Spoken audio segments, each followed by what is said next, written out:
আলাইকুম, কেমন আছেন সবাই? আশা করি ভালো আছেন। তো অনেকদিন পর কলা বাগানে আসলাম। ছোটখাটো পরিচর্যা করছি।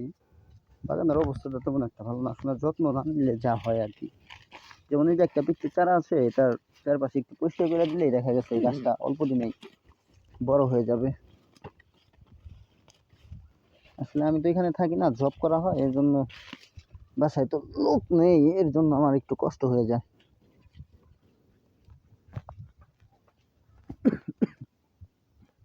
এই যেগুলো যদি আমি ঠিক টাইম মতো ওষুধ দিতে পারতাম তাহলে এই দাগগুলো আসতো না। যেমন এই যেটা ফ্রেশ। তো মাশাল্লাহ, আমার অনেক কষ্টের ফসল দেখে মনটা অনেক ভালো লাগে সত্যি। আমি আর আমার ওয়াইফ মিলে, এই জায়গাটা অনেক ভয়ঙ্কর ছিল, অনেক জঙ্গল ছিল। এই জায়গাটার মাঝখানে আল্লাহ দেখেন কত সুন্দর কলা দিচ্ছে, মাশাল্লাহ। হাজার হাজার শুকুর আল্লাহ তোমার দরবারে। তো আজকে একটা কাঁদি কাটছি। এই যে কাঁদিটা আমি কেটেছি দেখুন,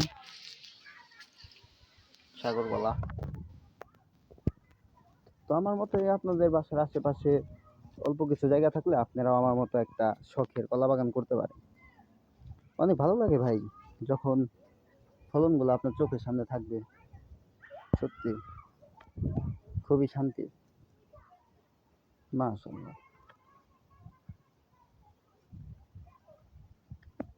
আমি মাত্র ওষুধ স্প্রে করে দিলাম যাতে যেরকম দাগটা না পড়ে।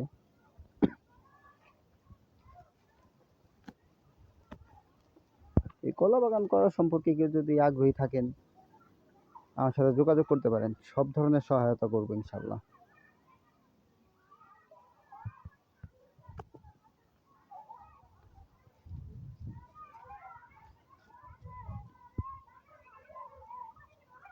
দেখুন, আমি একটা জায়গাও খালি রাখিনি, সব জায়গাতেই মোটামুটি আল্লাহর রহমতে কলা বোনার চেষ্টা করেছি।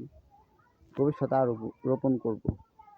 এখন আমার বাগানে টোটাল কলা গাছের সংখ্যা আছে আপনার 80 থেকে 90টার মতো। আমি ফল পাইছি, এগুলো তো প্রথম পারবো না। এই দেখুন, আল্লাহর রহমতে এখন 25-30টার মতো আর কি পরিপক্ক কলা আছে।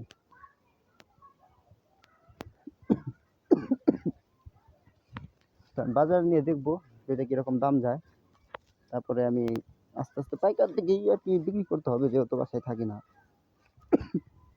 তো কেমন দামে বিক্রি করি আপনাদেরকে অবশ্যই জানাবো। সবাই ভালো থাকবেন, আমার জন্য দোয়া করবেন। আর যদি ভাই একটুও ভালো জায়গা থাকে চ্যানেলটিকে সাবস্ক্রাইব করে পাশে থাকবেন। আসসালামু আলাইকুম।